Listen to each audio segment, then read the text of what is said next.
வாரத்தில் 20வது ஆண்டு புத்தக திருவிழா நடைபெற இருக்கிறது. 12 நாட்களுக்கு. 2005ஆம் ஆண்டு முதலிலே 75 அரங்குகளை வைத்து ஈரோட்டில் ஒரு திருமண மண்டபத்தில் புத்தக திருவிழா தொடங்கப்பட்டது.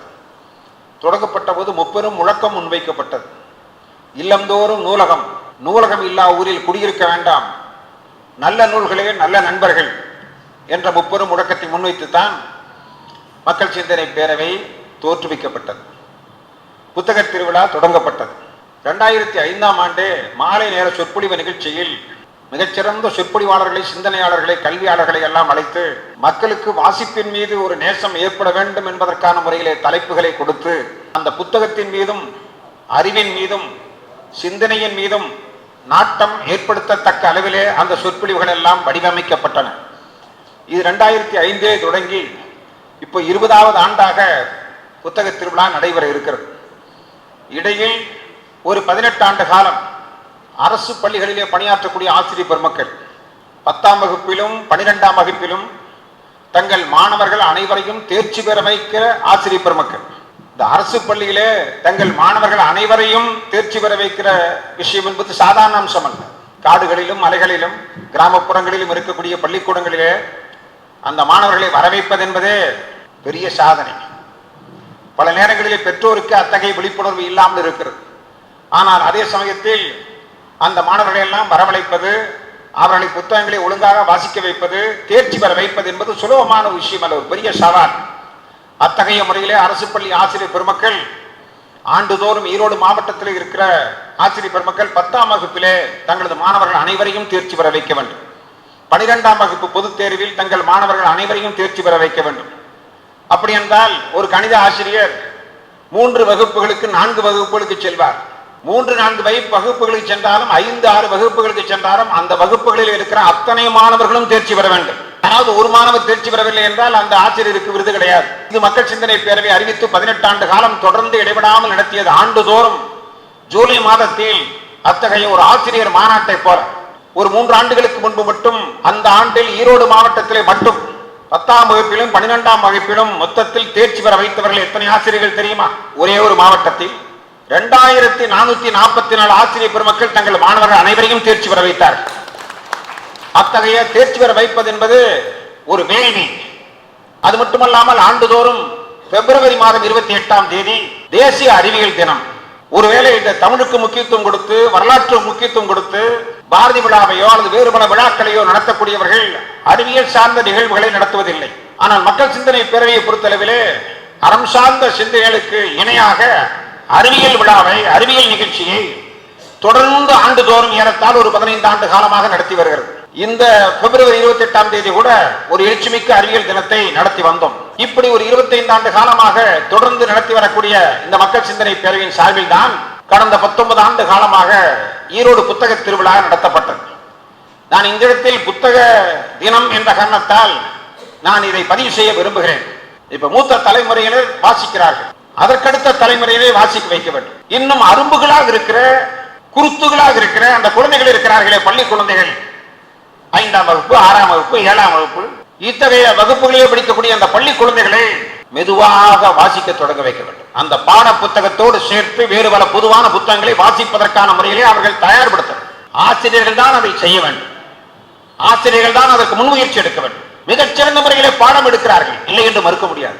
100க்கு 100 மதிப்பெண்கள் பெற வைப்பதற்கான முறையிலே முயற்சிகள் மேற்கொள்கிறார்கள், மறுக்க இயலாது. அவர்கள் உழைப்பை குறைத்து மதிப்பிட முடியாது. ஆனால் வெள்ளைக்காரன் காலத்தில் உருவாக்கப்பட்ட அந்த கல்வி திட்டத்தின் தொடர்ச்சியாக இது இருந்துவிடக் கூடாது.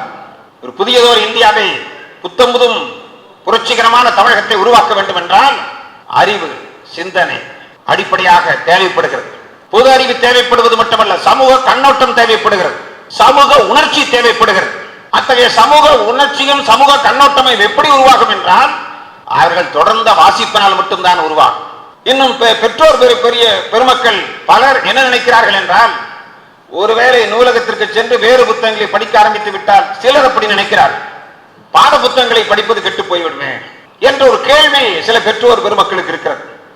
ஆனால் என்னுடைய அனுபவத்திலே தொடர்ந்து ஒரு 40 ஆண்டுகளுக்கு மேல் பள்ளிகளிலே, கல்லூரிகளிலே, பல்கலைக்கழகங்களிலே மாணவ பெருமக்களை எல்லாம் சந்தித்து அவர்களிடத்திலே உரையாற்றுகிற வாய்ப்பை, கலந்துரையாடுகிற வாய்ப்பை பெறக்கூடிய என்ற முறையை சொல்கின்றேன். இந்த மாதிரியான பொதுவான புத்தகங்களை வாசிக்க சிறு வயதிலே இருந்து தொடங்கக்கூடிய மாணவர்கள் பாட புத்தகத்தை மட்டும் தனியாக படிக்கக்கூடிய மாணவர்களை விட பாடங்களை எளிதாக புரிந்து கொள்வார். இந்த ஆசிரியர்கள் பாடம் நடத்த நடத்த பஞ்சிலே நெருப்பு பற்றியது போல் புரிந்து கொள்ளக்கூடிய ஆற்றல் ஆளுமை அவர்களுக்கு உருவாக வேண்டும் என்றால் ஏற்கனவே அவர்களுக்கு வாசிப்பு அடித்தளம் இருந்தால் அது நடக்கும். இல்லை என்றால் வெறும் மனப்பாடம் செய்வார்கள். அவர்கள் சிறந்த முறையிலே மனப்பாடம் செய்வதிலே வித்தகர்கள் என்று வேண்டுமான பட்டம் கொடுக்கலாமே தவிர அறிவை விரிவு செய்ய அகண்டமாக்கு என்று பாரதிதாசன் சொன்னானே, அது நடக்காது. மதிப்பெண்கள் பெறுவது வேறு, வாழ்வின் மதிப்புகளை கற்றுக்கொள்வது என்பது வேறு. ஆகவே மதிப்பெண்களும் வாழ்வின் மதிப்புகளையும் இணைக்க வேண்டும் என்றால் நான் மதிப்பெண்களை குறைத்து மதிப்பிடவில்லை. மதிப்பெண்கள் இல்லை என்றால் வளர்ச்சி இல்லை என்ற நடைமுறையை நான் உணர்ந்தவன் தான். ஆனால் மதிப்பெண்கள் மட்டும் போதாது. இந்த உலகம் பூராவிலும் என்ன நடந்து கொண்டிருக்கிறது என்பதை உணர வேண்டாமா? அறிய வேண்டாமா? உலக அரசியலை பற்றி அவர்கள் அறிந்து கொள்ள வேண்டாமா? மக்கள் சிந்தனை பேரவையை பொறுத்தளவில் இது 3 விஷயங்களில் முக்கியமான அடித்தளமான விஷயமாக கருதுகிறது. 1, இது அரசியல் கட்சி சார்பற்ற ஒரு அமைப்பு. 2, இது மத சார்பற்ற ஒரு அமைப்பு, எல்லோரையும் ஒன்றிணைக்க வேண்டும் என்று கருதுகிற விசால சிந்தனை உள்ள ஒரு அமைப்பு. 3வது, நேரடியாகவோ மறைமுகமாகவோ எந்த சாதி சார்பும் இருக்கக்கூடாது என்பதிலே உறுதியாக இருக்கிற அமைப்பு. இந்த 3லும் உறுதியாக இருக்கிறோம் என்பதை தொடக்க காலத்தில் இருந்து கடந்த 25 ஆண்டு காலமாக, 400 ஆண்டு காலமாக சொல்லி வருகிறோம், நடைமுறைப்படுத்தி வருகிறோம். அதற்கான பெரும் முயற்சிகளை மேற்கொண்டு வருகிறோம். ஆனால் இது அரசியலுக்கு சம்பந்தம் இல்லாத அமைப்பு, அரசியலே அறியாத அமைப்பு, அரசியல் தேவையில்லை என்று கருதுகிற அமைப்பு என்று யாரும் கருதிவிட வேண்டாம். அரசியல் கட்சி சார்பு என்பது வேறு, அரசியலே அறியாமல் இருப்பது என்பது வேறு. இனிமேல் அரசியல் அறியாமல் இருந்தால் எதுவும் நடைபெறாது. அனைத்து அரசியலும் அறிந்து கொள்ள வேண்டும், தெரிந்து கொள்ள வேண்டும், புரிந்து கொள்ள வேண்டும், உணர்ந்து கொள்ள வேண்டும். உலகம் பூராவிலும் நடக்கிற அரசியல் நிகழ்வு போக்குகளை கூட உள்வாங்கிக் கொள்ள வேண்டும். அதற்கு புத்தகங்கள் தானே துணை நிற்கும். அது மட்டுமல்ல, எப்படி கன்ஃபூசியஸ் சீன நாட்டிலே இருக்கிறாரோ, திருவள்ளுவர் நம்ம மண்ணிலே பிறந்தாரோ, அது போன்ற கன்ஃபூசியஸ்களும் திருவள்ளுவர்களும் உலகம் பூராவிலும் இருப்பார்கள் அல்லவா? அவர்களை புத்தகங்கள் மூலமாகத்தானே நாம் புரிந்து கொள்ள முடியும். ஆகவே நாம் வாசிப்பதோடு ஒட்டுமொத்தமான இளைய தலைமுறையை வாசிக்க வைப்பதுதான் இன்றைய தலையாய கடமை. நான் இந்த இடத்திலே ஒன்றை சொல்ல விரும்புகிறேன். சில சமயங்களிலே சோர்வாக பேசுகிறார் பெரியவர்கள் கூட, சமூக அக்கறை உள்ளவர்களோடு என்ன சொல்லி, இந்த காலத்தில் எந்த இளைஞனும் வாசிப்பதில்லை, எந்த மாணவனும் புத்தகத்தை தொடுவதில்லை, பாட புத்தகத்தை சரியா வாசிப்பதில்லை, பொது புத்தகத்தை இங்கு போய் வாசிக்க போகிறார் என்று விரக்தியாக பேசுவது, வெறுப்போடு பேசுவது. தயவு செய்து அதை கைவிடுவதற்கு உலக புத்தக நாள் என்று நாம் உறுதியேற்க வேண்டும். இந்த சாதாரண விஷயம் இல்லை. சமுதாயத்தில் இருக்கிற சவால்கள் சாதாரணமான விஷயம் இல்லை. இளைஞர்களை வேறு திசையில் இட்டுச் செல்வதற்கான முறையில் நடைபெறுகிற முயற்சிகள் இருக்கின்றனவே, அது வலிமையான முயற்சிகள். அப்படிப்பட்ட முயற்சிகள் எல்லாம் இருந்து கொண்டிருக்கிற போது அதற்கு எதிரான முறையிலே நாம் அனைவரையும் வாசிக்க வைப்பது என்பது மட்டுமல்ல, யோசிக்க வைக்க வேண்டும். வெறும் வாசிப்பதல்ல, புக் வேர்ம் என்று ஆங்கிலத்திலே சொல்வார்கள். புத்தக புழுவாக உருவாவதல்ல. எத்தனை புத்தகம் படித்தீர்கள்? 5000 புத்தகம் படித்தேன். எத்தனை மணி நேரம் தினமும் படிக்கிறீர்கள்? தினமும் 6 மணி நேரம் படிக்கிறேன். இதெல்லாம் வரவேற்க தகுந்தது, பாராட்ட தகுந்தது. ஆனால் அது மட்டும் போதுமா என்று கேட்டால் இல்லை. வாசிப்பவர்கள் எல்லாம் யோசித்தால் மட்டும்தான் வாசிப்புக்கே ஒரு மரியாதை. வெறும் வாசிப்பு என்பது ஒரு தனி மனிதனின் முன்னேற்றத்திற்கும் பயன்படாது. ஏனென்றால் அவர் வேண்டுமானால் அறிவாளியாக ஆகலாம், அவர் வேண்டுமானால் ஏதாவது கேள்வி கேட்டால் எந்த நாட்டின் தலைநகரம் எங்க இருக்கிறது என்று சொன்னால் உடனே பதில் சொல்ல தெரியலாம். நைல் நதியின் நீளம் என்ன, இமயமலையின் உயரம் என்ன என்று கேட்டால் உடனடியாக பதில் சொல்ல தெரியலாம். இதெல்லாம் தவறு என்று சொல்லவில்லை, கண்டிப்பாக இதெல்லாம் தேவைதான். இதெல்லாம் தகவல்கள். தகவல்கள் வேறு, அறிவு வேறு. அறிவு வேறு, ஞானம் வேறு. ஆகவே நடைமுறை அறிவு என்பது தேவை அல்லவா? ஆகவேதான் மக்கள் சிந்தனை பேரவை என்ன கருதியது என்றால், புத்தக திருவிழாவை நடத்தலாம். ஈரோடு புத்தக திருவிழாவுக்கு முன்னோடியாக இருப்பது 2 புத்தக திருவிழாக்கள். ஒன்று சென்னை, இன்னொன்று நெய்வேலி. இந்த 2ம் ஈரோட்டுக்கு முன்பு முன்னோடியாக இருந்த புத்தக கண்காட்சிகள். அந்த 2 புத்தக கண்காட்சியிலும் book fair, Chennai book fair என்றுதான் பெயர் வைத்திருந்தார். நெய்வேலி புக் எக்ஸிபிஷன் என்று பெயர் வைத்தார். புத்தக கண்காட்சி என்றும் புத்தக காட்சி என்றும். ஈரோட்டில் புத்தக திருவிழா நடத்தலாம் என்று முடிவு செய்துவிட்ட பிறகு என்ன செய்தோம் என்றால், இல்லை இல்லை, இது புத்தக திருவிழா என்று பெயர் சூட்டலாம் என்று முதல் முறையாக ஈரோட்டில் தான் புத்தக திருவிழா என்று பெயர் வைத்தோம். 2005ஆம் ஆண்டு. அதற்கு இதே போன்று முதல் முறையாக அதை அறிவித்த போது பத்திரிகையாளர்கள் புறம் கேட்டார், அது என்ன திருவிழா என்று கேட்டார். இந்த திருவிழாவில் ஒரு இடத்தில் நீங்கள் பார்க்கலாம் கொடைத்தூரி இருக்கும், இன்னொரு இடத்திலே பார்க்கலாம் ராட்டின தூரி இருக்கும், இன்னொரு இடத்திலே பார்க்கலாம் ஒரு பயிற்றுவிக்கப்பட்ட குதிரை, ஒரு 4-5 குதிரைகள் குழந்தைகளை ஈர்ப்பதற்காக அங்கு இருக்கும். இந்த இடத்தில் பார்த்தால் யானை கூட ஒரு சங்கிலியில் கட்டப்பட்டிருக்கும். இதெல்லாம் திருவிழாவிலே பார்க்கிற மகிழ்ச்சியான சம்பவம், நிகழ்ச்சிகள். அதுபோன்ற புத்தக திருவிழா என்றால் அந்த புத்தகத்தை மையமாக வைத்து, அறிவை மையமாக வைத்து பல நிகழ்வுகள் ஒரே நேரத்தில் நடைபெற வேண்டும். அதைத்தான் ஈரோட்டில் செய்ய போகிறோம் என்று முதல் ஆண்டிலே இருந்து மாலை நேர சொற்பொழிவு நிகழ்ச்சி, அதற்கு பிறகு நிறைய நிகழ்வுகள், புத்தக வெளியீடு. சென்னை புத்தக கண்காட்சிக்கு பிறகு அதிகமான புத்தக வெளியீடு ஈரோடு புத்தக திருவிழாவை முன்னிட்டுத்தான் அதிக எண்ணிக்கையிலே புதிய புத்தகங்கள் வெளியிடப்படுகின்றன. நீங்கள் ஒரு புத்தக திருவிழாவை மதிப்பிட வேண்டும் என்றால் அதற்கு முதல் சூத்திரம் என்னவென்றால், எந்த புத்தக திருவிழாவை முன்னிட்டு அதிக புதிய புத்தகங்கள் அச்சிடப்படுகின்றனவோ அந்த புத்தக திருவிழா மக்களால் அங்கீகரிக்கப்பட்டிருக்கிறது என்ற அர்த்தம்.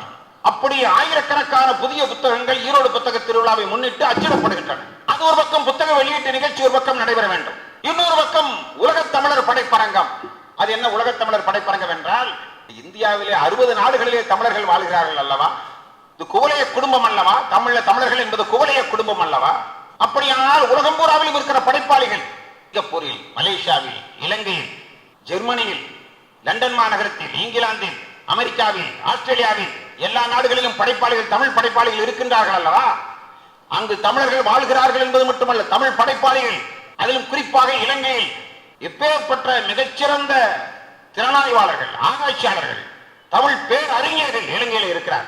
அப்படி என்றால் அவர்கள் புத்தகங்களை எல்லாம், அவர்கள் படைப்புகளை எல்லாம் இந்த புத்தக திருவிழாக்களில் கடலில் சங்கமித்தது போல் அல்லாமல் தனித்த முறையிலே உலகத் தமிழர் படைப்பரங்கம் என்று ஒன்று வைக்க வேண்டும் அல்லவா என்ற அடிப்படையிலே 2008 இருந்து ஈரோடு புத்தக திருவிழாவிலே பெரிய ஒரு அரங்கத்தை அமைத்து உலகத் தமிழர் படைப்பரங்கம் என்று வைத்து, ஒரே ஒரு புத்தகம் கூட இந்தியாவிலே தமிழகத்திலே உள்ள படைப்பாளிகளுடைய ஒரு நூல் கூட இருக்காது. அத்தனையும் வெளிநாட்டு தமிழ் படைப்பாளிகள், அமெரிக்காவில் இருந்து வேறு பல நாடுகளில் இருந்தும் ஒரு 6 மாத காலம் 7 மாத காலம் தொடர்ந்து முயற்சி எடுத்து அந்த படைப்புகளை எல்லாம் வர வைத்து அதை காட்சிப்படுத்துவது மட்டுமல்ல, விற்பனைக்கு வைத்து அவர்களுக்கு தமிழ்நாட்டில் இருக்கிற தமிழ் வாசகர்களுக்கு உலகத் தமிழ் படைப்புகளை அறிமுகப்படுத்துகிறோம். இது ஆண்டுதோறும் மிக சிறப்பாக நடைபெற்றுக் கொண்டிருக்கிறது. நான் இது போன்ற பல அம்சங்களை சொல்லலாம். நான் குறிப்பிட்டு ஒன்றை சொல்ல விரும்புகிறேன். நாம் விரும்புவதால் மட்டும் ஒரு காரியம் நடக்காது. நாம் செயல்படுத்துவதால் மட்டும்தான் அந்த காரியம் ஓரளவேனும் நடக்கும். ஒன்றை விமர்சித்துக் கொண்டிருப்பதை விட ஏதாவது ஒன்றை செய்து கொண்டிருப்பது சிறப்பு என்று நான் கருதுகிறேன். அப்படியானால் ஈரோடு புத்தக திருவிழாவிலே திடீரென்று ஒரு யோசனை, 2009ஆம் ஆண்டு ஏன் மக்களுக்கு ஒரு அறிவிப்பு கொடுக்க கூடாது, பார்க்கலாமே. ஒரு ஞாயிற்றுக்கிழமை காலையில் 9 மணியிலிருந்து 10 மணி வரை 1 மணி நேரம் ஒரு திறந்த வெளியிலே உட்கார்ந்து வாசிப்பது. ஒரு பெரிய இடத்தை தேர்வு செய்தோம், பெரிய கேலரி, ஒரு விளையாட்டு மைதானத்தில் இருக்கிற மிகப்பெரிய ஒரு இடத்தை தேர்வு செய்தோம். அது அரசாங்கத்துடைய இடம், ஸ்போர்ட்ஸ் அத்தாரிட்டி ஆஃப் இந்தியா என்று சொல்லக்கூடிய அவர்களது இடம். அவரிடத்தில் சிறப்பு அனுமதி பெற்றோம். வரக்கூடிய ஞாயிற்றுக்கிழமை புத்தக திருவிழா நடந்து கொண்டிருக்கிற இந்த காலகட்டத்தில் புத்தக திருவிழா நடைபெறுகிற வளாகத்திற்கு அடுத்த வளாகத்தில் இருக்கிறது நான் சொல்கிற இடம். அந்த இடத்தில் ஈரோடு மாநகரத்தில் மட்டுமல்ல, பக்கத்தில் எங்கிருந்தாலும் சரி, அவர்கள் எல்லாம் வந்து 1 மணி நேரம் வாசிப்பதற்கு புத்தகங்கள் எடுத்துக்கொண்டு வர வேண்டும். நீங்கள் புத்தகங்களை எடுத்துக்கொண்டு வாருங்கள். இங்கு புத்தகங்கள் கண்காட்சி நடக்கிறது என்பதால் இங்கு புத்தகங்கள் வழங்க இயலாது. நீங்கள் புத்தகங்களோடு வர வேண்டும். வருகிற போதே புத்தகத்தோடு வர வேண்டும். வந்து சரியாக 9 மணிக்கு, அது 100 பேர் வந்தாலும் சரி, 50 பேர் வந்தாலும் சரி, வாசிக்க தொடங்க வேண்டும். சரியாக 10 மணிக்கு வாசிப்பு நிறைவு பெறும் என்று அறிவித்தோம். நீங்கள் நம்ப மாட்டீர்கள், ஒரு 4-5 நாட்களுக்கு முன்புதான் அறிவித்தோம். அறிவித்து மாத கணக்கெல்லாம் இல்லை, பெரிய அறிவிப்பெல்லாம் ஒன்றும் கிடையாது. புத்தக திருவிழாவிலே மேடையில் அறிவித்தோம். இன்னும் 5-6 நாட்களுக்கு பிறகு இப்படி நடைபெறுகிறது, யாரெல்லாம் விரும்புகிறீர்களோ வாருங்கள். சரியா ஞாயிற்றுக்கிழமை காலையில 9 மணிக்கு. நீங்க ஞாயிற்றுக்கிழமை யோசிச்சு பாருங்க. அப்ப கூட இந்த இடத்தில் பல பேர் என்ன கேட்டார்கள் என்றால், இந்த பள்ளி மாணவர்கள் நல்ல நாள்லேயே சரியான நேரத்துக்கு வரமாட்டார்கள், ஞாயிற்றுக்கிழமை வருவார்களா? இரண்டாவது, பள்ளிக்கூடம் இருந்தாலாவது எல்லாம் பஸ்ல ஏற்றி கொண்டு வந்து இறக்குவார்கள். பள்ளிக்கூடம் இருக்கிறதா? வீட்டிலிருந்து வருவார்களா? பெண் குழந்தைகள் எப்படி வருவார்கள்? பெற்றோரோடு தானே வந்து ஆக வேண்டும் என்றெல்லாம் நிறைய கேள்விகள் இருக்கின்றன. அது உண்மைதான். நான் கேட்கிறேன், ஒரு 100 பேர் வந்தா என்ன கெட்டு போச்சு, என்ன குடிமொழிகி போச்சு? 100 பேர் தான் வரட்டுமே, 200 பேர் தான் வரட்டுமே, முயற்சிப்போமே, தொடங்குவோமே என்று தொடங்கினோம். நீங்கள் நம்ப மாட்டீர்கள் என்பது முக்கியம் அல்ல, நானும் கூட என்னால் அப்போது நம்ப முடியவில்லை. 15,000 பேர் வந்தார்கள் சரியாக 9 மணி. அடுத்த நாள் எல்லா செய்தித்தாளிலும் தலைப்பு செய்தி அதுதான். 15,000 பேர் ஒரே இடத்துல இருந்து வாசித்தார். அதுல என்ன எதிர் வெயில், வெயில்னா இப்ப இருக்கிற கொடுமை வேற, வெயில் எதிர் வெயில். காலையில 9 மணிக்கு நேரா எதிர் வெயில் அடிக்கும். 8:30 மணிக்கெல்லாம் இல்ல வாழ்ந்தாச்சு. இரவு நேரத்துல அப்ப டாக்டர் வி.கே. சண்முகம் ஒரு கலெக்டர் IAS, அவருக்கு போன் பண்ண நைட் 8:30 மணிக்கு, சார் நாளைக்கு இந்த மாதிரி ஒரு நிகழ்ச்சி வச்சிருக்கோம், நோட்டீஸ் அடிக்கல, வால் போஸ்ட் அடிக்கல, இன்விடேஷன் கிடையாது, இதுல தொடக்க உரை சிறப்புரை எல்லாம் ஒண்ணும் கிடையாது, வாசிப்பு மட்டும்தான். சார் நீங்களும் வந்தீங்கன்னா ஸ்கூல் பசங்க, காலேஜ் பசங்க, டீச்சர்ஸ், பப்ளிக் எல்லாம் வந்தாங்கன்னா அவங்களுக்கு உற்சாகமா இருக்கும், கலெக்டரே வந்தாருன்னு சந்தோஷப்படுவாங்க. சார் முன்னாடியே சொல்லியிருந்தா பரவாயில்ல சார், முன்னாலேயே நாங்க இவ்வளவு பெருசா நினைக்கல சார், ஓரளவுக்கு நினைச்சோம், இப்ப நைட்டு இப்ப எல்லாம் ஓரளவுக்கு ஃபார்ம் ஆன பிறகு நான் இப்ப பேசுறேன். நாளைக்கு ஞாயிற்றுக்கிழமை சார். சார் ஞாயிற்றுக்கிழமையினால்தான் சார் உங்களுக்கு கூப்பிடுறேன். இல்ல இல்ல ஞாயிற்றுக்கிழமை எங்களுக்கு பிரச்சனை. என்ன பிரச்சனைனா அமைச்சர் ஞாயிற்றுக்கிழமை வந்துருவாரு, இந்த மாவட்ட அமைச்சர் இங்கதான் இருப்பார், ஞாயிற்றுக்கிழமை தான் ஒரு ஃபுல் ஃபங்க்ஷன், பூரா நான் தான் கூட இருந்தாகணும். இந்த வாரம் ஞாயிற்றுக்கிழமை அமைச்சர் ஃபங்க்ஷன் உண்டு, ஆகவே நான் அவரோட இருக்க வேண்டியிருக்கு என்று சொன்னார். இல்ல ஐயா நீங்க அமைச்சர்த்தையாவது சொல்லிட்டு ஒரே ஒரு மணி நேரம் 10 மணிக்கு நீங்க விடைபெற மாதிரி பாத்துக்கங்க என்று எவ்வளவோ சொன்னேன். அதற்கு பிறகு மாவட்ட கலெக்டர் அப்படியே ஒரு செம்ம சாதாரண ஒரு ட்ரெஸ்ஸை போட்டுக்கிட்டு எந்த விதமான பந்தாவும் இல்லாம கரெக்டா 8:45 கார்ல தன்னந்தனியா வந்து இறங்கினார். சரி கலெக்டர் சொல்லிட்டோம், எஸ்பி நினைக்கூட, அப்ப ரொம்ப இளைஞர் அவர், அப்பதான் படிச்சுட்டு வர, கல்யாணம் கூட ஆகல, சிவி சக்கரவர்த்தி IPS, அவரு காலேஜ் ஸ்டூடெண்ட் மாதிரி தான் இருப்பாரு. அவருக்கு ஒரு போன் பண்ண, சார் கலெக்டர் சொல்லிட்டேன் சார், முடிஞ்சா வரேன்னு சொல்லியிருக்காரு, நீங்களும் வந்தா நல்லா இருக்கும். கரெக்டா கலெக்டர் வந்து 5 நிமிஷத்துல எஸ்பி வந்து இறங்கினாரு. எல்லாரும் ஒரே உட்காந்துருக்கு, பள்ளி தாளாளர்கள், அவங்க ஹெட் மாஸ்டர்ஸ், பிரின்சிபல், ஆத்திகிட்டு எல்லாமே உட்காந்துருக்காங்க. நம்ம ராதிகா மைக்கேல் அவங்க மாதிரி புகழ்மிக்க மருத்துவர்கள் தான் அந்த இடத்துல வந்து உட்காந்துருக்காங்க. ஸ்கூல் ஸ்டூடெண்ட்ஸ், காலேஜ் ஸ்டூடெண்ட்ஸ் வரிசையா வந்து பார்த்தா உட்கார கிடம் இல்ல, அத்தனை பேரும் புத்தகங்கள், கலெக்டர் உட்பட எஸ்பி உட்பட புத்தகங்களை கையில கொண்டு வந்து விரித்து வாசித்தார். சீஃப் கெஸ்ட் கிடையாது. கடைசியில நான் தான் அவர் கடைசியில மைக் எடுத்து, மாவட்ட ஆட்சித்தலைவர், எல்லாருக்கும் ஒரு ஆசையா இருக்கும், 10 மணி ஆயிடுச்சு, முடிய போகுது, நாம எந்த மைக்கே பயன்படுத்தல, உங்களுக்கு வந்து அத்தனை பேருக்கு ஒரே ஒரு வரையில் நன்றி சொல்லிட்டு, இந்த கலெக்டர் என்ன புஸ்தகம் தான் படிச்சிருப்பாரு 1 மணி நேரம், இந்த எஸ்பி என்ன புஸ்தகம் தான் படிச்சிருப்பாரு 1 மணி நேரம் அப்படின்னு நீங்க நினைச்சிருக்கலாம்.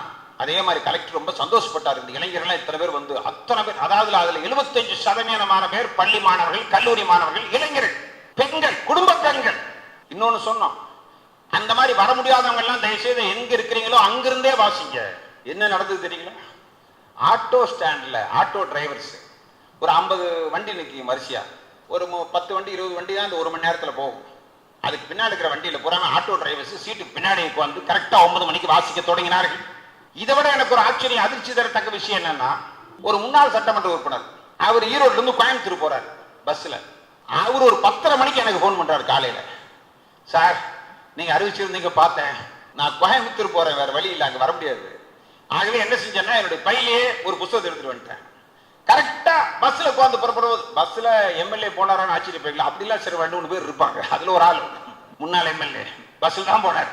அப்புறம் வந்து நான் வந்து அந்த பையிலிருந்து கரெக்டா 9 மணிக்கு அந்த புத்தகத்தை எடுத்து 10 மணி வரைக்கும் வாசிச்சுட்டு, இப்பதான் சார் முடிச்சு வச்சு, ரொம்ப மகிழ்ச்சியா இருக்கு சார், அங்க எவ்வளவு பேர் வந்தாங்க சார், வந்தாங்களா சார், நல்லா நடந்ததா சார், சார் கலெக்டர் இருந்து எஸ்பி இருந்து எல்லாரும் வந்தாங்க சார், 15,000 பேர் வந்தாங்க சார், எல்லா பிரஸும் வந்துருச்சு சார், ரொம்ப சந்தோஷப்பட்டாங்க சார், ரொம்ப நிறைவா நடந்தது சார். இது பரவாயில்லைங்க, ஈரோடு வாசிக்கிறது இதாங்க தலைப்பு, பெரிய இடத்துல எழுதி போட்ட பிளக்ஸ்ல ஈரோடு வாசிக்கிறது, இந்த இயக்கமே ஈரோடு வாசிக்கிறது, ஈரோடு ரீட்ஸ். அப்புறம் ஒரே ஆச்சரியம், இது எப்படி நடந்ததுன்னா, இதுக்கு முன்னாடியே ஈரோடு ரீட்ஸ் என்ற தலைப்பில் 2 வருஷத்துக்கு முன்னாடி ஒரு 12,500 மாணவர்களுக்கு நல்ல குவாலிட்டியான திருப்பூர்ல ஆர்டர் கொடுத்து பனியன் கொடுத்து, அந்த பனியன் இன்னைக்கும் கூட சில பேர் போட்டுட்டு இருக்காங்க, பைக்ல போறப்ப அந்த பனியன் போட்டுவோம், முன்னாடி ஈரோடு ரீட்ஸ் இருக்கும், பின்னாடி தமிழ்ல ஈரோடு வாசிக்கிறதுன்னு இருக்கும், சின்ன எழுத்துல கண்ணுக்கு தெரியாத இடத்துல மக்கள் சிந்தனை பேரவைன்னு இருக்கு, இன்னொரு சின்ன எழுத்துல ஈரோடு புத்தக திருவிழான்னு இருக்கு. இதை வந்து சார் காலேஜ் நான் ஆச்சரியப்பட்ட, இதே வி.கே. சண்முகம் தான், நான் கலெக்டர் தான் அந்த அன்னைக்கு இல்ல, அதுக்கு முந்தின வருஷம், அப்படியே சட்டைக்குள்ள பனியன் போட்டிருந்தாரு, அந்த பனியன் ரவுண்ட் நெக், நல்ல காற்று பார்த்தாவே தெரியும். என்ன சார் நான் கேட்டேன், நல்ல மனிதர்கள்லாம் கூட நான் சொன்ன மாதிரி அந்த எம்எல்ஏ மாதிரி கலெக்டர் சொல்ல நல்ல மனிதர்கள் இருக்கா, இல்லைன்னா நைட் 8 மணிக்கு திடீர்னு போன் பண்ணி நாளைக்கு வாங்க சார் சொல்ல முடியுமா, அந்த உரிமை எனக்கு இருக்குமா, அப்பதான் சுதந்திர நாட்டில் வாழ்றங்கிற சில சமயத்தில் சந்தோஷம் இந்த மாதிரி நேரத்துல வருது. சரி அப்படித்தான் சொன்னாலும் வருவாங்களா சார், என் பேர் எங்க போட்டிருக்கு, ஒரு மாவட்ட கலெக்டர்ங்கிற மரியாதை உங்களுக்கு இல்லையா என்றுதான் கேட்பாங்க. இத்தனை வருஷம் கழிச்சு நான் அவர் நினைவுபடுத்தி நான் சொல்கின்றேன் என்றால், ஒரு பண்பான மனிதர் கலெக்டராக இருந்தார் என்பதுதான். எல்லாரும் ஆச்சரியப்பட்டாங்க, சந்தோஷப்பட்டாங்க, ஆச்சரியப்படல சந்தோஷப்பட்டாங்க. நான் இந்த இடத்துல சொல்வதற்கான கலெக்டர் போட்டு வந்திருந்தாரு. நான் இந்த சம்பவத்துக்கு ஒரு வருஷத்துக்கு முன்னாடி என்ன சார் பணி என்ன, உடனே பணி என்ன பட்டன் கழட்டி அந்த ஈரோடு வாசிக்கிறது நாம் கொடுத்தோம்ல, அந்த பணியனை முதலே அவங்க உதவியாளர் அனுப்பிச்சு வாங்கி போட்டு வந்திருக்காரு. இங்க வந்து சட்டை கழட்டுறக்காக நான் தான் சொன்னேன், சார் நான் டிஸ்ட்ரிக்ட் கலெக்டர் இதை போட சொல்லி நான் சொல்லவே இல்லையே சார், தயவுசெய்து வந்து சார் இது வேண்டாம், நீங்க போட வேண்டாம், அது ஏதாவது நாளைக்கு வேற மாதிரி ஏதோ ஒன்று வந்துடும், நீ கலெக்டராகவே இருந்து நீங்க தான் தொடக்கி வச்சு பச்சை கொடி வச்சு இந்த மராத்தான், இந்த எதுக்குன்னு அந்த யூனிஃபார்ம்னா மராத்தான், பெரிய மராத்தானை ஏற்பாடு பண்ணியிருந்தோம். சிஎஸ்ஏ கிரவுண்டிலும் தொடங்குது மராத்தான். 12,500 மாணவர்கள் போறாங்க. அப்படியே புயல் மாதிரி இருக்கும் பாத்தீங்கன்னா. ஈரோடு ரீட்ஸ் கடைசியில சிக்கனாக்கர் காலேஜ் மைதானத்தில் போய் இந்த மராத்தான் முடியுது. இடையில மாணவர்கள் எதுவுமே இல்லை, இறங்கவே இல்லை, நிக்கவே இல்லை, எல்லாம் கண்டேஸ்வரி தாங்க. அங்க சிக்கனாக்கர் காலேஜில் மறுபடியும் ஒரு கூட்டம் நடந்து நாம் உறுதியா இருக்கிறது. அதே மாதிரி அப்துல் கலாம் அவர்கள் மறைந்தார்கள் 2015. அப்போ புத்தக திருவிழா நடந்துகிட்டு இருந்துச்சு. 2014 புத்தக திருவிழாவில் அப்துல் கலாம் கலந்துக்கிறார். 1 லட்சம் பேர் வந்தார்கள், 1 லட்சம் பார்வையாளர்கள் 2014. 2015 புத்தக திருவிழா நடக்கிற போது மறைஞ்சிட்டார். அந்த புத்தக திருவிழா நடக்குது. உடனே நாங்க என்ன செஞ்சோம்னா, கலாம் பேரில் உறுதியேற்போம். ஏன்னா கலாம் மறைஞ்சிட்ட செய்தி எல்லாம் காட்டு தீபோல் பரவி எல்லாமே துக்கத்துல ஆழ்ந்திருக்கிற போது கலாம் பேரில் உறுதியேற்போம். கல்லூரி மாணவர்களே, பள்ளி மாணவர்களே, படையெடுத்து வாரி நம்ம வீட்டுல ஒவ்வொரு வீட்லயும் ஒரு நூலகத்தை தொடங்குகிறோம், அதுக்கு உறுதியேற்போம். இந்த காட்சியை என்னால மறக்க முடியும். 20,000 மாணவர்கள் காலையில சரியா 10 மணிக்கு அந்தந்த கல்வி நிறுவனங்களும் முயற்சி எடுத்து 20,000 பேர் ஈரோடு வஉசி பூங்கால வந்து அணிவகுத்து நிற்கிறார்கள். மேடையில் இருந்து இன்றிலிருந்து 20 புத்தகத்தை விலைக்கு வாங்கி எங்கள் வீடுகளில் நான் மேல சொல்ற போது கீழே எங்கள் வீடுகளில் சொல்ற அப்படியே காலர் அலை மாதிரி 20,000 மாணவர்கள் ஒரு சிறு நூலகத்தை தொடங்குகிறோம். இதே மைதானத்தில் 4-5 ஆண்டுகளுக்கு முன்பு மேதகு கலாம் அவர்கள் வீடு இல்லந்தோறும் நூலகம் என்ற தலைப்பில் 1 மணி நேரம் பேசினார்கள். 1 லட்சம் மக்கள் முன்னிலையில். முதல் தடவை வந்தபோது 2 தடவை கலாம் வந்தார். அவர் கனவை நனவாக்கும் பொருட்டு அவர் பேரில் உறுதியேற்போம். நாம் அத்தனை பேரும் நம் வீடுகளிலே நூலகத்தை தொடங்குவோம், இந்த புத்தக திருவிழாவிலேயே முதல் புத்தகத்தை வாங்குவோம் என்று 20,000 பேர் உறுதியேற்கும் ஒரு நிகழ்ச்சி. இதெல்லாம் தனித்தனி நிகழ்ச்சி. இது வேற ஒரு ஆண்டு நடந்து, அது வேற ஒரு ஆண்டு நடந்தது.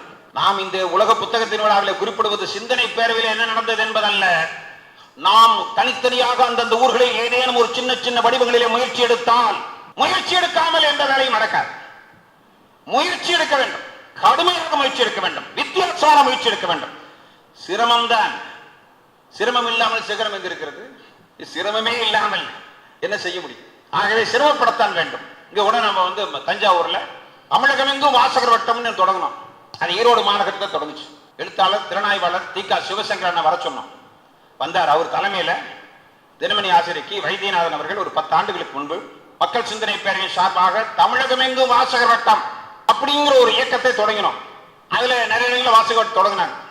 இப்ப தஞ்சாவூர்ல சரியா 3 ஆண்டு காலமாக அந்த வாசகர் வட்டம், மக்கள் சிந்தனை பேரவையினுடைய தஞ்சாவூர் வாசகர் வட்டம் மாதந்தோறும் கூடுகிறது.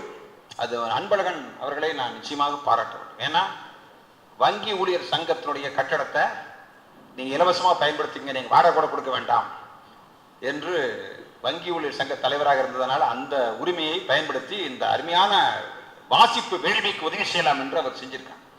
அவரை மட்டுமல்ல, அந்த வங்கி ஊழியர் சங்கத்தையே பாராட்டும். மாதந்தோறும் 30 40 சில சமயங்கள் 50 பேர் வருகிறார்கள். எங்க மாதந்தோறும் ஒரு கூட்டம், ஒரு புத்தகத்தை அடிப்படையாக வைத்து அந்த புத்தக திறனாய்வு கூட்டம் முடிந்தால் அந்த புத்தகத்தை எழுதிய அந்த ஆத்தர் யார் எழுத்தாளரோ நூலாசிரியரை அழைப்பது, அந்த நூலாசிரியர் முன்னிலையில் திறனாய்வுகள் நடத்துவது. இது 3 வருஷமா 36 மாசமா. இடையில கொரோனா வந்தப்போ கூட ஆன்லைன்ல இந்த தஞ்சாவூர் மாவட்ட மக்கள் சிந்தனை பேரவை நடத்தி முடித்திருக்கிறது.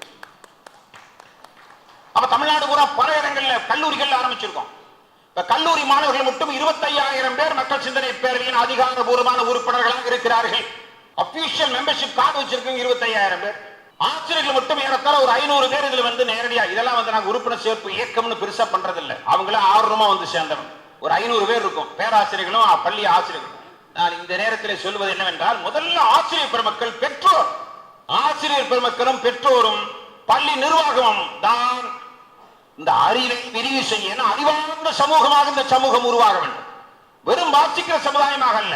நான் இன்னொரு கருத்தை இந்த இடத்துல பதிவு செய்கின்றேன். வாசிப்பு மட்டும் வளப்பட்டால் அந்த நாட்டில் ஜனநாயகம் செழிக்கும். இதை நாம சொல்லல, ஹார்வர்ட் பல்கலைக்கழகத்தினுடைய பெரிய பேராசிரியர் சொல்லியிருக்கார். எந்த நாட்டில் வாசிப்பு வளப்படுகிறதோ அந்த நாட்டில் ஜனநாயகம் செழிக்கும். இந்த வாசிப்புக்கு ஜனநாயகத்துக்கு என்ன சம்பந்தம் அப்படின்னா, யார் ஒழுங்கா வாசிக்கிறாங்களோ உலகம் பூரா இருக்கக்கூடிய நடைமுறைகளை தெரிஞ்சுக்குவாங்க, உலகத்தின் போக்க தெரிஞ்சுக்குவாங்க, எந்தெந்த சமுதாயம் எப்படி இருக்குன்னு தெரிஞ்சுக்குவாங்க. நிறைய வாசிக்கிற போது, இன்னும் தேடி தேடி வாசிக்கிற போது உலகம் எந்த திசை நோக்கி நடந்து கொண்டிருக்கிறது என்பதை தெரிஞ்சுக்குவாங்க. எந்தெந்த நாட்டில் வறுமை இல்லை என்பதை தெரிந்து கொள்வார்கள், எந்தெந்த நாட்டில் இளைஞர்கள் பயன்படுத்தப்படுகிறது என்பதை தெரிந்து கொள்வார்கள், எந்த நாட்டில் அறிவியல் முன்னேற்றம் இருக்கிறது என்பதை தெரிந்து கொள்வார்கள், எந்த நாட்டில் உழைப்பு மதிக்கப்படுகிறது என்பதை புரிந்து கொள்வார்கள். இப்படி எல்லாமே வாசிப்பு மூலமா புரிஞ்சுக்கிட்டான்னா நம்ம நாட்டுல யார் வரணும், என்ன வரணும், இந்த ஊர்ல யாரு இதுக்கு பொருத்தமானவங்க யாரு, நம்ம நாட்டை முன்னேற்றுவதற்கு யாரெல்லாம் துணை நிற்பார்கள் என்ற சிந்தனை ஒருவனுக்கு வரும் அல்லவா, வாக்காளருக்கு வரும் அல்லவா. இதைத்தான் ஹார்வர்ட் பல்கலைக்கழகத்தில் ஆராய்ச்சி பேராசிரியர் சொல்லி இருக்கிறார். வாசிப்பு பலப்பட்டால் ஜனநாயகம் செழிக்கும். இதாக மக்கள் சிந்தனை பேரவை மனதார கருதுகிறது. நீங்க இந்த இடத்துல சொல்றதுனால வாசிப்பு புத்தக திருவிழா இந்த மாதிரி மட்டும் மக்கள் சிந்தனை பேரவை செய்யல. இதே மாதிரி கடலூர், சென்னை, நாகப்பட்டினம் இங்க புயல்லாம் நடந்த போது ஈரோட்ல இருந்து 100 பேர் வாலண்டியர்ஸ் அழைச்சிட்டு போய் அங்கேயே தங்கி இருந்து ஈரோட்ல நல்ல மக்கள் 50 லட்சம் ரூபாய் 50 லட்சம் ரூபாய் பெருமான பொருள்கள் நைட்டு 11 மணிக்கு மக்கள் சிந்தனை பேரவை ஆபீஸ்ல உட்கார்ந்திருக்கும். ஆபீஸ் இருக்கு பேரவைக்கு, 25 வருஷமாக ஆபீஸ் இருக்கு. அந்த ஆபீஸ்ல உட்கார்ந்திருக்கும் நைட்டு 11 மணிக்கு. சென்னை புயல், சென்னை வெள்ளம்.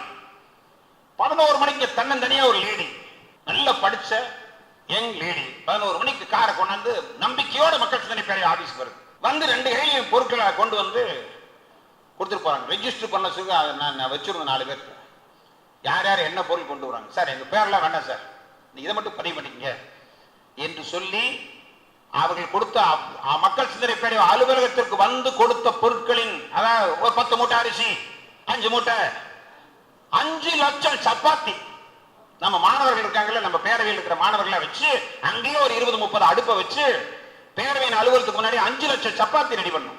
சப்பாத்தி பேக் பண்ணி தண்ணி பாட்டிலும் ரெடி பண்ணிட்டு காலதாமதப்படுத்தாம அந்த வெள்ளம் வந்த அடுத்த நாளே சென்னைக்கு புறப்பட்டோம். நம்ம வாலண்டியர்ஸ் அங்க போய் அப்படியே முழங்கால் தண்ணி இடுப்பு தண்ணியில போய் அந்த பாறையில அங்கங்க சாப்பாட்டுக்கு, அது பசி பணக்காரனா இருந்தாலும் பசிங்க, ஏழையா இருந்தாலும் பசிங்க. அங்க ஏழை பணக்கார சமத்துவம் அங்கதான் இருந்துச்சு. அங்கு போய் அத்தனை பேருக்கு கொடுத்து அந்த பசியாற்றுகிற பணியையும் மக்கள் சிந்தனை பேரவை செய்தது. நான் இதை குறிப்பிடுவதற்கு காரணம், பேரவை என்பது வெறும் வாசிப்பை வலியுறுத்துகிற அமைப்பல்ல, ஒரு ஒட்டுமொத்த சமூக மாற்றத்தை, ஒட்டுமொத்த சமூக முன்னேற்றத்தை, ஒரு பண்பாடு மிக்க சமூகத்தை, ஏற்றத்தாழ்வு இல்லாத சமுதாயத்தை, எல்லோரும் மகிழ்ச்சியாக இருக்கிற சமுதாயத்தை. ஏற்றத்தாழ்வு இல்லைன்னா நான் சொல்றது ஜாதி ஏற்றத்தாழ்வு, பண ஏற்றத்தாழ்வு அல்லது மத ஏற்றத்தாழ்வு, மனித நேயத்தை அந்த போற்றுகிற அமைப்பாக மக்கள் சிந்தனை பேரவை இருக்கிறது. அதன் மைய புள்ளியாகத்தான் வாசிப்பு இருக்கிறது, அறிவு இருக்கிறது, சிந்தனை இருக்கிறது. ஆகவேதான் மக்கள் சிந்தனை பேரவை. மக்களுக்காக சிந்திப்போம், மக்களை சிந்திக்க வைப்போம். இன்னொரு முழக்கம், வர வைப்பது, வாங்க வைப்பது, வாசிக்க வைப்பது. புத்தக திருவிழாவுக்கு வர வைப்பது, புத்தகங்களை வாங்க வைப்பது, வாங்கிய புத்தகங்களை வாசிக்க வைப்பது. இது மாதிரி முழக்கங்களை எல்லாம் முன்வைத்து இப்போது புத்தக திருவிழா 20 ஆண்டு காலமாக எந்த ஒரு நுழைவு கட்டணம் இல்லாமல், எந்த லாப நோக்கம் இல்லாமல், அமைப்புக்காக கூட ஒரு ஃபண்ட் ரைசிங் ப்ராஜெக்டாக இல்லாமல் வருடந்தோறும் 5 லட்சம் 10 லட்சம் என்று கைப்பிடித்தம் இருந்தாலும் சமுதாய முன்னேற்றத்திற்கான முறையிலே புத்தக திருவிழா நடத்தப்படுகிறது. இந்த செய்தி உங்களுக்கு சொல்வது பேரவை என்ன செய்கிறது என்பதற்காக அல்ல. 25 ஆண்டு காலம் கழித்து வெள்ளி விழா நடக்கிற இந்த நேரத்தில் வெள்ளி விழா சிறப்பு நிகழ்வாக இந்த நிகழ்ச்சி ஏற்பாடு செய்யப்பட்டது. முதல்ல அதுக்கு நான் பாராட்டுகிறேன். வெள்ளி விழா என்று அறிவித்த பிறகு தமிழ்நாட்டில் நடைபெறுகிற முதல் நிகழ்ச்சி தஞ்சாவூரில் நடைபெறுகிற இந்த நிகழ்ச்சி தான். இதற்கு பிறகு நிறைய நிகழ்ச்சிகள் நடைபெற இருக்கின்றன வெள்ளி விழா சிறப்பு நிகழ்வாக. ஆனால் முதல் நிகழ்வை பேராசிரியர் விஜயராமலிங்கம் அவர்கள் அந்த முதல் நிகழ்வை நாங்களே தஞ்சாவூரில் நடத்துகிறோம் என்று சொன்னார். ரொம்ப மகிழ்ச்சியாக, ஏன்னா ரொம்ப சந்தோஷமான விஷயம். தஞ்சாவூர்ல தொடங்கப்பட்டதிலிருந்து இந்த பேரவை சீரும் சிறப்புமாக செயல்பட்டு வருகிறது. இது போன்ற பல மாவட்டங்களில் இப்ப செயல்பட தொடங்கி இருக்கிறது. வேறு பல மாவட்டங்களிலும் பேரவையினுடைய செயல்பாடு சிறப்பாக முன்னேறி கொண்டிருக்கிறது. இருந்தாலும் 25ஆம் ஆண்டுக்கு பிறகு இன்னும் இந்த பேரவை வலிமையான முறையிலே பல புதிய அறிவிப்புகளை நாம் அறிவிக்க இருக்கின்றோம். புதிய திசை நோக்கி இந்த பேரவை செல்ல வேண்டும். இந்த பேரவை அனைவரையும் இன்க்ளூசிவ்னஸ் என்று சொல்கிறானே, அனைவரையும் அரவணைக்கிற தாயுள்ளத்தோடு இந்த பேரவை வீறு கொண்டு எதிர்காலத்தில் செல்ல வேண்டும். அதற்கான அறிவிப்புகளை எல்லாம் அறிவிக்க இருக்கின்றோம்.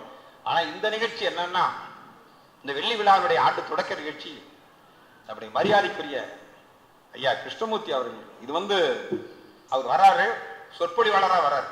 இன்னைக்கு அவர் சொற்பொழிவாளர் தான். ஆனால் என்னை பொறுத்தளவில் இது மரியாதைக்குரிய பா கிருஷ்ணமூர்த்தி அவர்கள், ஞானயாளையார் கிருஷ்ணமூர்த்தி அவர்களுக்கும் அவருக்கு துணைவராக இல்ல, எல்லா வகையிலும் ஊனும் உடலுமாக அந்த நூலகத்தை உருவாக்க வேண்டும் என்றால் 1,00,000 புத்தகங்களுக்கு மேல் வெறும் எண்ணிக்கை வைத்து முடிவு செய்யக்கூடாது. தரம் மிக்க புத்தகங்கள், தகுதி மிக்க புத்தகங்கள், அரிய நூல்கள், ஆரிதினும் அரிதான நூல்கள், 50 ஆண்டுகளுக்கு முன், 70 ஆண்டுகளுக்கு முன், 100 ஆண்டுகளுக்கு முன், முதல் பதிப்பு நூல்கள், தேடினாலும் கிடைக்க பெறாத நூல்கள், தேடினாலும் கிடைக்கப்பெறாத நூல்கள் ஞானாலயாவுக்கு சென்றால் கிடைக்கும். என்னங்க என்ன சேவை இது? இதுக்கு எதை போய் ஒப்பிடுவது? அந்த சேவையை, இந்த இணையரின் சேவையை, இந்த இருவரின் சேவையை ஒட்டுமொத்தமான மக்கள் சிந்தனை பேரவை ஒரு பாராட்ட வேண்டும் என்பதற்கான முறையிலே சரியான பாராட்டு நிகழ்வுதான் இந்த நிகழ்வு. ஒரு சொற்பொழிவாளராக அவர் அழைக்கப்பட்டிருந்தாலும் இது ஒரு பெரும் பாராட்டு நிகழ்வு. மக்களால் பாராட்டப்படுவது, மக்களால், பயனாளிகளால், சமுதாய சிந்தனையாளர்களால். இவர்கள் பாராட்டாமல் யாரை பாராட்டுவது? அது உலக புத்தக தினத்தன்று பாராட்டப்பட வேண்டிய முதல் மனிதர் இவன் என்றல்லவா? நகரத்தால் ஒரு 7 ஆண்டுகளுக்கு முன்பு நூலகத்துக்கு சென்றிருக்கிறேன். இது மாதிரி நூலகத்தை இது மாதிரி உருவாக்கி இருப்பது 20-30 பேர் தமிழ்நாட்டில் இருப்பார். இந்த மாதிரி புத்தகம் சேகரித்து வைத்திருப்பது. எனக்கு தெரிந்த 20,000 புத்தகங்கள், 25,000 புத்தகங்கள், 30,000 புத்தகங்கள் பாராட்டப்பட வேண்டிய காரியங்களை நிறைய பேர் செய்திருக்கிறார். நிறைய பேர் என்றால் ஒரு 25 பேர். பல்லட மாணிக்கம் என்ற ஒருவர் இருக்கிறார், ஓடை துரையரசன் என்ற ஒருவர் இருக்கிறார். இந்த மாதிரி ஒரு 10 பேர் இருக்கிறார். டாப் 10 பேர் சொல்லலாம். திருச்சியில் சீனிவாசன் என்ற ஒருவர் இருக்கிறார், பழங்காசு சீனிவாசன் என்பார்கள்.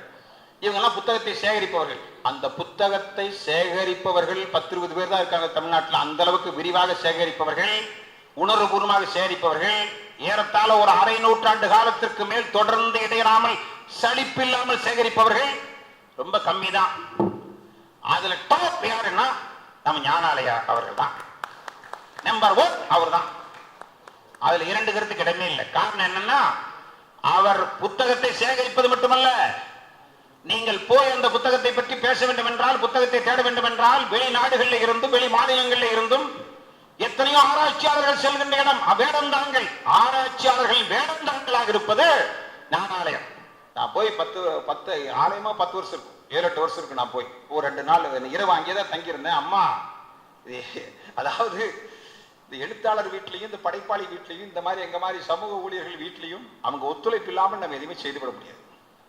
ஏதாவது பாதியில சில பேர் செய்யல, பாதியில் நிறுத்திட்டாங்கன்னா காரணம் அவரல்ல, அவங்க வீட்டில் இருக்கிற துணைவியார். துன்பம் கொடுத்தல்ல, அவங்க வீட்டில் அத்தனை பிரச்சனைகள் இருக்கலாம். நீங்க பாட்டுக்கு நேரம் எழுதிட்டு இருக்கிறது, நான் படிச்சுட்டு இருக்கிறது என்னது, ஒரு எல்லை வேண்டாமா? ஆனால் அம்மானுடைய முழு துணை, அது மட்டுமல்ல, ஈக்குவலா, சமமா, அந்த 2 பேரும் சமமா 50-50. அவங்களுடைய பென்ஷன் பணம், சம்பள பணம், ஊர்ல ஒரு நன்கொடை வசூல் பணம் இல்ல, சொந்த பணம், 1,00,000 புத்தகம். போனோம்னா அவங்களுக்கு சாப்பாடு கொடுத்து, அவங்களை தங்க வச்சு, அவங்களுக்கு ஊக்கப்படுத்தி, வர்றவங்களை ஊக்கப்படுத்தி, சார் நீங்க எழுதுங்க சார், சார் நான் எங்க இருக்கேன் சார், அந்த புக்கு பழைய புக்கு தர சார், நீங்க எழுதுங்க சார். யாருங்க சொல்லுவா? நீங்க புத்தகத்தை கூட, அரிய புத்தகத்தை எங்காவது தேடி பிடிச்சிடலாம். ஆனால் இந்த மாதிரி ஊக்கப்படுத்துகிற மனிதர்கள், மா மனிதர்கள் இந்திய அளவிலேயே வரவேற்கத்தக்க, எண்ணித்தக்கவர்கள் தான் இருப்பார்கள். அதுல ரொம்ப சந்தோஷம். மக்கள் சிந்தனை பேரவை சார்பாக இன்று அந்த இருவருக்கும் நடக்கிற இன்னொன்னு பாருங்க, 39 வருஷம் ஆசிரியர், 39 கண்டினியூஸ் இயர்ஸ். 20 வயசுல ஆசிரியரானார். இவர் ஆசிரியர் வந்தப்ப என்ன, 20 வயசு. இவர் பிஎஸ்சி கணிதம், எம்ஏ தமிழ், அப்புறம் எம்எட், கடைசியில ஆசிரியரா இருந்தாரு, பட்டதாரி ஆசிரியரா இருந்தாரு, முதுகலை ஆசிரியரா இருந்தாரு, கடைசியில தலைமை ஆசிரியரா, மேல்நிலை பள்ளியின் தலைமை ஆசிரியரா இருந்து 39 வருஷம் கல்வி சேவை செய்து பணி நிறைவு செஞ்சிருக்காரு. அப்படின்னா ஒரு ஆசிரியர் எப்படி இருக்கணும்? அதுக்கான இலக்கணமாக இருந்து, ஆசிரியராக இருக்கிற போதே புத்தகங்களை தேடி தேடி சேகரித்து, தன் சம்பளத்தில் ஒரு பெரும் தொகையை இதற்காக செலவிட்டு, இவர் செலவிட்டது மட்டுமல்ல, அம்மா அவர்களும் செலவிட்டு, அம்மா வந்து காலேஜ் ப்ரொஃபசர், ரொம்ப சந்தோஷமா இருக்குல்ல நமக்கு. அந்த 2 பேரும் வந்து உட்கார்ந்து இருக்கிறது. 83 வயசு, 82 வயசு முடிஞ்சு 83வது வயசு நடக்குது. 1941 பிறந்தவர். அம்மா 1944 பிறந்தவர். அம்மா சரிதானுங்களா? 44 பிறந்தவர். அம்மாவும் ஏறத்தாழ 30-32 வருஷம். Botany professor, very good translator, நல்ல புத்தகங்களை மொழிபெயர்த்திருக்காங்க. ஐயோ புத்தகம் ஆசைப்பட்டு சேர்க்கறதல்ல, இவங்களும் எழுத்தாளர்கள். இவர் எழுதியிருக்காரு கட்டுரை, விக்டர் ஹியூகோ பத்தி எழுதியிருக்காரு நம்முடைய கிருஷ்ணமூர்த்தி. அவர் எழுதின கட்டுரையெல்லாம் நான் படிச்சேன். இவ்வளவு பிரமாதமான எழுத்து. உலகத்தில் இருக்கிற எத்தனை புத்தகங்களை பத்தி அந்த ஹியூகோ எப்படி எல்லாம் கஷ்டப்பட்டா, அவங்க மனைவி இறந்தாச்சு, மகள் இறந்தாச்சு, மகன் இறந்தாச்சு, மருமகள் இறந்தாச்சு, அத்தனை பேர் இறந்து அதுக்கப்புறம் தான் உலக புகழ்மிக்க எழுத்தாளரை எப்படி ஆனாங்கிறத ஒரு கட்டுரையில் எழுதியிருக்காரு. இது போன்ற எத்தனையோ விஷயங்களை, அதே வாழ்க்கை வரலாறுனா அவங்க சொந்தமா ஆட்டோபயோகிராபி, தன் வரலாறு, இதை பற்றி தனியான ஒரு கட்டுரை. ஆகவே ஒரு எழுத்தாளராக, ஒரு படைப்பாளியாக, புத்தக சேகரிப்பாளராக, புத்தக வாசகராக, ஒரு ஆராய்ச்சியாளராக, ஆராய்ச்சிகளுக்கெல்லாம் உதவி செய்யக்கூடியவர்களாக, வேடம் தாங்கள் போல் வெளிநாடுகளில் இருந்து வந்தால் கூட தங்குவதற்கு இடம், வீட்டிலேயே தங்குவதற்கு இடம், சொந்த காசில் மிக அருமையான நூலகத்தை ஏற்பாடு செய்து மிக அற்புதமான முறையிலே அந்த பணியை செய்திருக்கிற அவருக்கு மக்கள் சிந்தனை பேரவை மட்டுமல்ல, தஞ்சாவூர் மக்கள் மட்டுமல்ல, மாநிலம் பூராவில் இருக்கிற மக்கள் சிந்தனை பேரவை சார்பாக, பயனாளிகள் சார்பாக நன்றி உங்களுக்கு காணிக்கையாக்குகிறோம். உங்களுக்கு தனியான சிறப்பு வணக்கத்தை தெரிவிக்கிறோம். உங்களுக்கு எங்களது மனதார பாராட்டுகளை தெரிவிக்கிறோம். காலகாலத்துக்கு உங்கள் சேவை நிற்கும். உங்கள் எதிர்காலத்தில் உங்கள் காலகாலத்திற்கு, உங்கள் காலத்துக்கு பிறகும் கூட காலமாகிவிட்டார் என்று சொன்னால் என்ன அர்த்தம் என்றால் காலமாக மாறிவிட்டார் என்ற அர்த்தம். உங்கள் காலத்துக்கு பிறகும் உங்களை பற்றி பேசுவதற்கான முறையில மகத்தான சேவை செய்திருக்கிறீர்களே, அந்த சேவையை மக்கள் சிந்தனை பேரவை பாராட்டுவதற்கான நிகழ்வாகவும் இந்த நிகழ்வு அமைந்திருப்பது குறித்து நாங்கள் மற்றற்ற மகிழ்ச்சி அடைகின்றோம், மன நிறைவு கொள்கின்றோம். இந்த நிகழ்ச்சியில பாத்தீங்கன்னா வெளியூர்ந்து நிறைய பேர் வந்திருக்கீங்க. எனக்கு எல்லா பேரையும் சொல்ல முடியாது. ஏன்னா நிறைய நான் சொன்னா அதை விட பெரிய விஐபிஸ் 4 பேர் இருந்திருப்பீங்க, எனக்கு தெரியாம இருந்திருக்கும். ஆகவே பெயர் தனித்தனியாக சொல்லாவிட்டாலும் இப்ப நாமக்கல் மாவட்டத்திலிருந்து டாக்டர் ராதாகிருஷ்ணன் விருது பெற்ற பேராசிரியர் அரங்கராசன் அவர்கள் தலைமை ஆசிரியர் இருந்து பணி நியமிப்பதான் பெற்ற வந்திருக்காரு.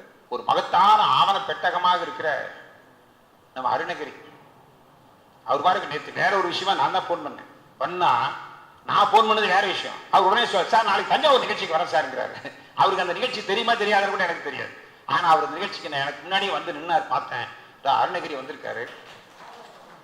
அவரு வைகோனுடைய எழுத்து எனும் கருவறை என்ற ஈரோட்டு புத்தக திருவிழாவில் நிகழ்த்தப்பட்ட உலக புகழ்மிக்க உரை, அந்த உரையை அவர் தான் எழுதி புத்தகமாக பல்லாயிரம் பிரதிகள் கொண்டு போக வைத்தவர்.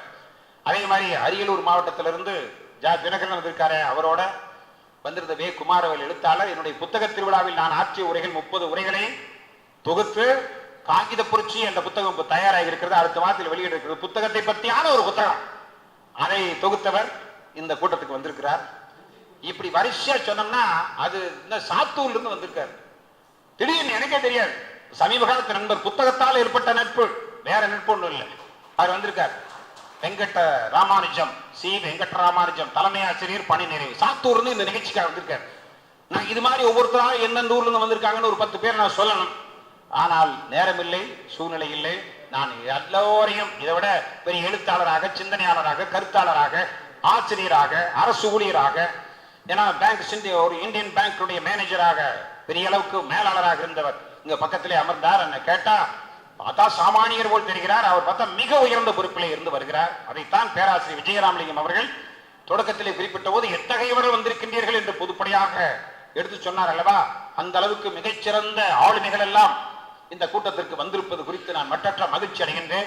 மக்கள் சிந்தனை பேரவை 25வது ஆண்டு வெள்ளி விழாவை 2 நாட்கள் ஈரோட்டுக்கு நடத்தி முடித்து விட்டு, அந்த வெறும் விழாவாக மட்டுமல்லாமல் ஏதோ வெற்றியாகி சூடிவிட்டோம் என்ற கருத்தில் அல்லாமல் அடுத்த 25 ஆண்டு காலத்திற்கு தமிழக முன்னேற்றத்திற்கான முறையிலே எந்தெந்த திசை நோக்கி பேரவை செயல்பட இருக்கிறது என்பதை அறிவிக்கின்ற ஒரு கூட்டமாக, ஒரு வித்தியாசமான நிகழ்வாக, ஒரு அறிவு களமாக இந்த மக்கள் சிந்தனை பேரவை எதிர்காலத்திலே வளர இருக்கிறது. அதற்கான முறையிலே நீங்கள் அத்தனை பேருமே உறுப்பினராக இணையலாம், உறுப்பினராக இல்லாமல் இருக்கலாம். மக்களே தான் இதை வழிநடத்த வேண்டும், மக்களே தான் இதை ஆதரிக்க வேண்டும். இதுல வந்திருக்காங்க டாக்டர் மைக்கேல், ராதிகா மைக்கேல். அவங்க நான் ஒரு தடவை சார் வந்து எனக்கு கூட்டிட்டு போயிருந்தார் அவருடைய கிளினிக். அவங்க இன்னைக்கு வருவாங்களான்னு எனக்கு இங்க போட்டோன்னு சொன்னேன். வருவாங்களாங்கிறது அடுத்தது, எப்படியா வர முடியும்? அவ்வளவு கூட்டம். அவ்வளவு கூட்டம்னா என்ன காரணம்னா அவ்வளவு நம்பிக்கை. இன்னொன்னு, மக்கள் சிந்தனை பேரவையில் உறுப்பினராக சேர்ந்தது குறித்து நான் சந்தோஷப்படுறேன். அவர்களாக இந்த பேரவையில் நான் சேர்கிறேன். இது சீஃப் கெஸ்டா மட்டும் இல்ல, அவங்க மாநில பொதுக்குழு உறுப்பினர். மக்கள் சிந்தனை பேரவையிலே மாநில தன்னை இணைத்துக் கொண்டு மாநில பொதுக்குழு உறுப்பினராக இருந்து கொண்டு எந்தெந்த நேரத்தில் என்ன உதவி தேவையோ நீங்கள் தயவு செய்து உதவியாக வேண்டும் என்றால் கேளுங்கள், நாங்கள் தயாராக இருக்கிறோம், இது போன்ற பேரவை தான் வளர வேண்டும் என்று. எனக்கு அவங்களுக்கு தனிப்பட்ட தொடர்பு இருக்கா, பார்த்திருக்கிறோமா, பண்ணியிருக்கு, ஒன்றும் கிடையாது. ஆனால் மக்கள் சிந்தனை பேரவை தஞ்சாவூரில் உருவான பிறகு பேராசிரியர் அவர்கள் முயற்சியால் நம்ம நண்பர்கள் எல்லாம் எப்பேற்பட்ட ஆளு பாருங்க இந்த பேரவையில், இந்த மாவட்டத்தில் சேர்ந்தவங்க. நான் உண்மையை சொல்ல விரும்புறேன், நான் மற்ற இடங்களையும் சொல்லியிருக்கேன். தஞ்சாவூரில் மக்கள் சிந்தனை பேரவை ஒரு முன்மாதிரியாக செயல்படுகிறது. தஞ்சாவூர் மக்கள் சிந்தனை பேரவை முன்னோடியாக செயல்படுது. ஈரோட்டுக்கு அடுத்தபடியாக தஞ்சாவூர் மிக சிறப்பான முறையில், ஒரு சீர்மிகு முறையில் பேரவை எப்படி செயல்பட வேண்டுமோ, எந்த திசை நோக்கி செயல்பட வேண்டுமோ, எந்த தன்மையோடு செயல்பட வேண்டுமோ, எந்த உணர்வோடு செயல்பட வேண்டுமோ அந்த அளவோடு தஞ்சாவூர் மக்கள் சிந்தனை பேரவை, மாவட்ட மக்கள் சிந்தனை பேரவை செயல்படுகிறது. நாம் எதிர்காலத்தில், நான் ஏற்கனவே குறிப்பிட்டது போல, சாதி, மதம், அரசியல் கட்சி என்ற சார்பெல்லாம் இல்லாமல் தமிழகத்தை ஒரு அறிவுக்களமாக, சிந்தனை கூடமாக, ஒரு செயல்படக்கூடிய, விறுவிறுப்பாக செயல்படக்கூடிய ஒரு அற்புதமான இடமாக, உலகமே திரும்பி பார்க்கத்தக்க அளவிலே வாசிப்பை வளப்படுத்துகிற ஒரு இடமாக, ஒரு சிந்தனையை உருவாக்குகிற இடமாக, கருத்தாளர்களை, சிந்தனையாளர்களை, கவிஞர்களை, படைப்பாளிகளை, எழுத்தாளர்களை உருவாக்குகிற ஒரு அருமையான கூடமாக இந்த கூடம் உருவாக வேண்டும். அதற்கான முறையில் நம் பயணத்தை மேற்கொள்ள வேண்டும். அதற்கு நீங்கள் அத்தனை பேரும் ஒத்துழைக்க வேண்டும் என்று கேட்டுக்கொண்டு, ஐயா அவர்கள் அருமையாக பேசுவார். பேச்சு, எழுத்து மிக அற்புதமாக இருக்கும். ஆகவே இந்த உரையை நீங்கள் இறுதி வரை பொறுமையாக இருந்து, என்னன்னா இவ்வளவு புத்தகங்களை சேகரிச்ச அனுபவத்தை பேச சொன்னாவே மணிக்கணக்கா பேசலாம். ஒரு புத்தகமா முதல் பதிப்பு எப்படி கிடைச்சது, எங்க போய் கிடைச்சது, எல்லா இதழ்களும் சேர்த்து வச்சிருக்காரு. இதழ்களை பல பேர் இதழ்கள் அவங்க வீட்டிலே இல்ல, இவர்கிட்ட வந்து கேட்டுதான், அவங்க அப்பா தான் இதழ் ஆசிரியர், ஒன்னு கூட வச்சிருக்கல, இவர்கிட்ட வந்து கேட்டுதான் வாங்கிட்டு போறாங்க. அப்படி இருக்கிற அனுபவத்தை சொல்ல தொடங்கினா இப்படி ஒரு சுரங்க மாதிரி அவரால் சொல்ல முடியும் என்று நான் நினைக்கின்றேன். ஆகவே தஞ்சாவூர் மாவட்டத்தில் இன்று நடக்கிற நிகழ்வு ஒரு வரலாற்று முக்கியத்துவமான நிகழ்வு. அது வரலாற்று மாமனிதர் ஒருவர் உரையாற்றுகிறார். ஒரு நல்ல மனிதர்கள், அருமையான அரங்கு நிறைந்த கூட்டம். நான் கூட பேராசிரியர் சொன்னேன், பெசன்ட் லாஜா ரொம்ப அருமையா இருக்கும் என்று சொன்னேன். ரொம்ப நல்ல ஒரு சூழல். ஆகவே இந்த அருமையான நிகழ்வுக்கு வருகை புரிந்து இந்த நிகழ்வை பெருமைப்படுத்திய உங்கள் அனைவருக்கும் மக்கள் சிந்தனை பேரவையின் மாநில குழுவின் சார்பாக பாராட்டுக்களை, நன்றியை தெரிவித்து, மேடையில் உள்ள அனைவருக்கும் மீண்டும் ஒரு முறை நன்றியை தெரிவித்து, இந்த விழாவின் நாயகராக இருக்கிற பாக்கி அவர்களுக்கும் அவரது துணைவியாருக்கும் உங்கள் அனைவரின் சார்பில் பாராட்டையும் வணக்கத்தையும் தெரிவித்து இந்த அளவோடு என் உரையை நிறைவு செய்கின்றேன். நன்றி, வணக்கம்.